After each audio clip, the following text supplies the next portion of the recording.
자, 오늘은 7쪽에 있는 정호승의 슬픔이 기쁨에게 라는 시를 볼 거고요. 실제로 학교 고등국어 교과서에 실려져 있는 시고요. 그리고 많이 볼 수 있는 작품 중에 하나예요. 현대시가 요즘에 많이 나오는 추세이기 때문에 그래서 어느 정도 중요한 작품이다. 그래서 한 별표 4개 정도는 되는 작품이기 때문에 좀 눈여겨봐야 된다라고 보시면 되고요. 그러면은 무슨 주제나 이런 거보다 일단 주제를 하나 보죠. 그죠? 이기적인 삶에 대한 반성이라고 되어 있어요. 그래서 더불어 사는 삶, 그러니까 무슨 뜻이에요? 소외된 이웃, 이런 것들, 소외된 이웃의 어떤 고통과 시련, 이런 것에 대해서 우리가 조금 이해를 해야 된다, 공감해야 된다. 뭐 이런 내용의 시라고 보시면 됩니다. 자, 내 특징을 이따가 다시 와서 볼 거고요. 시어의 상징적 의미도 한번 쓱 시를 훑은 다음에 나중에 빈칸을 채우도록 할게요.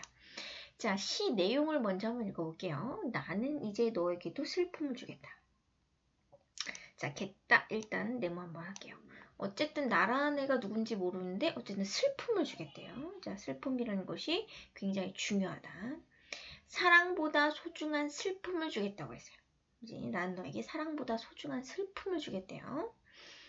겨울밤 거리에서 귤 몇 개 놓고 살아온 추위와 떨고 있는 할머니에게 귤값을 깎으며 기뻐하는 너. 자, 여기 힌트가 나왔네요. 자, 너라는 아이가 어떤 아이냐? 너는 귤값을 힘든 할머니가 겨우겨우 생계를 이어가면서 파는 이 귤값을 깎으면서 기뻐하는 게 바로 너래요. 부정시 여기는 대상이라는 걸 알 수가 있죠. 너를 위하여 나는 슬픔의 평등한 얼굴을 보여주겠다. 라고 얘기했습니다. 이제 자, 여기까지 시를 한번 볼게요. 일단은 화자가 나죠. 그리고 제목이 슬픔이 기쁨에게잖아요. 그지? 여기서의 나는 화자가 슬픔이에요. 슬픔이 기쁨에게 뭔가 깨달음을, 가르침을 주는 내용으로 시가 되어 있거든요. 근데 이 슬픔을 나라고 인칭화 시켰기 때문에, 그죠? 여기 무슨 법이죠? 그치? 사람처럼 되기 때문에 의인법이다. 이렇게 얘기할 수 있고요. 나라고 정확하게 인칭화 시켜서 1인칭의 시점으로 나왔기 때문에 화자가 어떻게 드러났다. 이렇게 얘기할 수 있고, 그럼 여기서 말하는 슬픔은 어떤 사람이냐? 자, 슬픔이 여기서 부정적 의미가 아니고요. 긍정적 의미예요. 그래서 우리가 일반적으로 알고 있는 슬픔과 기쁨의 의미를 약간 비틀어서 시를 썼기 때문에 굉장히 문학적 가치가 높다. 이렇게 볼 수가 있고요. 그래서 어쨌든 여기서의 슬픔이라는 건 타인의 아픔에 공감하고 타인의 아픔에 관심을 갖고 공감하는 그치? 자, 공감하는 이타적 존재다. 공감하는 이타적 존재로 그려주고 있다. 이타라는 건 희생하는 거죠. 이기적이라는 말의 반대말이에요. 타인의 아픔에 관심을 갖고 공감하는 이타적 존재로 그려주고 있습니다. 그리고 이 시를 보시면 뭐 하겠다 여기가 한 번 있고요. 그리고 또 여기도 뭐 겠다. 그죠? 네모 한번 해볼게요. 뭐 겠다. 주겠다. 그죠? 문장 끝에 서술어가 뭐뭐겠다라는 종결 어미로 마무리가 되고 있어요. 그래서 뭐겠다. 이거를 겠다, 뭐겠다의 반복, 다른 말로 하면 문장 끝에서 반복되어 있는 거기 때문에 종결 어미의 반복이라고 보시면 됩니다. 자, 사랑보다 소중한 슬픔 별표되어 있죠? 중요합니다. 사랑보다 소중한 슬픔을 주겠대요. 자, 여기서의 사랑이라는 것이 여기서는 부정적 의미예요. 그래서 보시면 알겠지만 사랑보다 슬픔. 여기서 슬픔은 뭐였어요? 타인의 아픔에 공감하고 타인의 아픔에 관심을 갖는 거죠. 그지? 그래서 여기 사랑은 약간 이기적인 모습을 보이고 있거든요. 그래서 사랑보다 소중한 슬픔이라고 하면 모순이에요. 말이 안 돼. 그래서 역설법이거든요. 근데 실질적으로는 뭐예요? 이기적인 것보다 타인의 아픔에 공감하고 관심을 갖는 게 중요하다. 이런 말을 하고 있는 겁니다. 겨울밤거리 힘겨운 삶. 자, 싫은 거 고난을 의미한다. 이렇게 보시면 되고요. 여기도 맞죠? 힘겨운 삶을 의미하는 거고 자, 뭐와 같은 거예요? 겨울밤 거리와 같은 개념이다. 보시면 되죠? 할머니에게.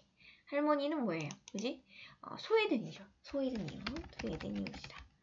보시면 돼요. 우리가 관심을 가져야 하고 이들의 아픔에 공감해야 소외된 아픔에 공감해야 되는 대상인 거죠. 이걸 기뻐하는 너. 여기서 이 너가 아까 누구라 했죠? 그렇죠? 기쁨이고 기쁨이를 너라고 얘기했기 때문에 그렇죠? 의인법이고요. 그죠? 자, 의인법이라고 하면 의인법이고 그래서 여기 한번 보시면 그럼 어떤 존재예요? 그죠? 타인에게 무관심한 거죠. 그지? 그래서 소외된 이웃 무관심한 이기적 존재다. 이렇게 보시면 되죠. 이런 이기적인 너를 위해서 나는 슬픔의 평등함을 소외된 이웃을 평등하게 바라볼 수 있는 그런 걸 알려주겠다. 이런 얘기예요. 그죠? 여기까지. 그래서 전체적인 내용은 뭐겠습니까? 자, 이기적인 너에게 내가 소외된 이웃의 아픔에 대해서 그리고 그들의 아픔에 공감할 수 있도록 내가 너에게 알려주겠다. 이런 것이 이 시의 전체적인 흐름이다. 이렇게 보시면 되는 거예요. 자, 그럼 계속 보겠습니다.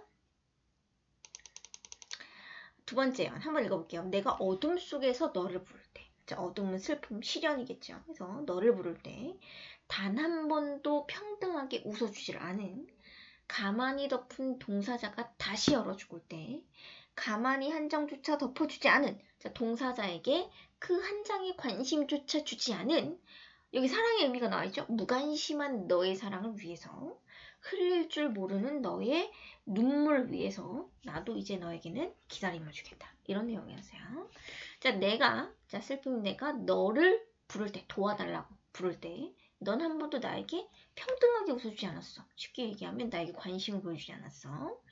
가만히 덮은 동사자, 소외된 이웃이라고 얘기했죠. 앞에서 얘기한 누구가 떠올라요. 그것이 할머니와 같은 대상이다. 다시 얼어 죽을 때 가만히 한 장조차 아주 최소한의 관심도 보여주지 않는 그런 이웃을 외면하는 너를 위해서 너의 눈물을 위해 흘릴 줄 모르는 너의 눈물이라고 얘기했어요. 그죠? 자, 그럼 무슨 얘기야? 외면하는 거죠. 그지? 소외된 이웃에 공감할 줄 모르는 이웃의 아픔이라고 쓸게요. 공감할 줄 모르는 그런 너의 눈물을 위해서 나는 너에게 뭘 주겠다? 기다림을 주겠다고 했어요. 앞에서 뭘 주겠다고 그랬어요? 계속 슬픔을 주겠다고 그랬죠. 근데 이번엔 기다림을 주겠대요. 같은 개념이에요. 기다림과 슬픔은 그렇게 큰 의미 차이가 없습니다. 그러니까 타인의 아픔에 공감할 수 있는 그런 능력을 주겠다는 거예요. 자, 이 세상에 내리던 한방눈을 멈추겠다. 자, 여기서의 한방눈의 의미가 좀 이중적이에요. 한방눈의 의미가 이중적인데 무슨 뜻이냐면 우리가 솔직히 말하면 크리스마스 시즌이잖아요. 요즘에 좀 지나긴 했지만 크리스마스를 연상시켜보면 눈이 내리면 어때요? 너무 행복하죠. 근데 사실은 우리가 방 안에서 안락하게 지내고 있기 때문에 그 한방눈이 아름답게 보이는 거고 행복해 보이는 거예요. 근데 솔직히 말해서 우리가 너무 힘들게 살고 어려운 조건에 살고 있을 때 눈이 내리면 제 1차적으로 아름답다라기보다 무슨 생각이 떠오르냐면 이 추위를 어떻게 견뎌야 되지? 라는 고민이 먼저 들 거거든요. 그래서 그런 의미로 받아들이시면 돼요. 자, 강자에게는 행복입니다. 하지만 추위를 버텨내어야 하는 약자들에게는 고통을 주는 거죠. 주는 존재. 그렇기 때문에 나는 이 한방눈을 멈추겠다. 그렇게 얘기한 거예요.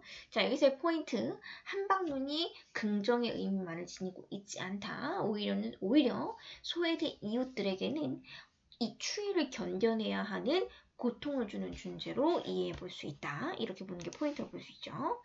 자, 보리밭에 이번에는 멈추겠다고 했는데 봄눈을 데리고 가겠다고 했어요. 그지? 그러니까 여기서의 봄눈은 긍정적 의미라는 걸 볼 수 있죠.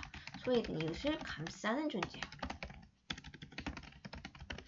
데리고, 그지? 추위에 떠는 슬픔에게 다녀와서, 자, 추위에 떠는 사람들의 슬픔, 타인들의 고통을 다녀와서 너와 함께 걷겠다. 네가 깨달음을 얻을 때까지 난 포기하지 않고 너와 함께 길을 가면서 네가 깨달음을 얻을 수 있을 때까지 내가 힘쓰겠다는 얘기야. 그죠? 슬픔의 힘에 대해서 알려주겠대요. 슬픔의 힘. 자, 슬픔에는 소외된 이웃에게 관심을 갖는 거죠. 그들을 포용하는 것을 말하는 거예요. 기다림의 슬픔까지. 기다림의 슬픔 같은 의미죠. 소외된 이웃에 관심을 갖는 거죠. 걸어가겠다. 그래서 결국은 우리가 소외된 이웃의 아픔, 그들의 고난 이런 것을 외면할 것이 아니라 그들에게 관심을 좀 더 갖고 그들의 아픔을 이해해주고 그래서 함께 더불어 살아가는 세상을 만들자라는 그런 따뜻한 내용의 시였습니다. 자, 여기서 포인트는 슬픔과 기쁨의 의미를 정확하게 이해하시는 거고요. 전체적인 시어의 의미를 잘 파악해 보시면 될 것 같아요. 자, 그러면 필기하시고 했던 거 다시 읽어보면서 중심 내용들 다시 한번 파악해 주세요.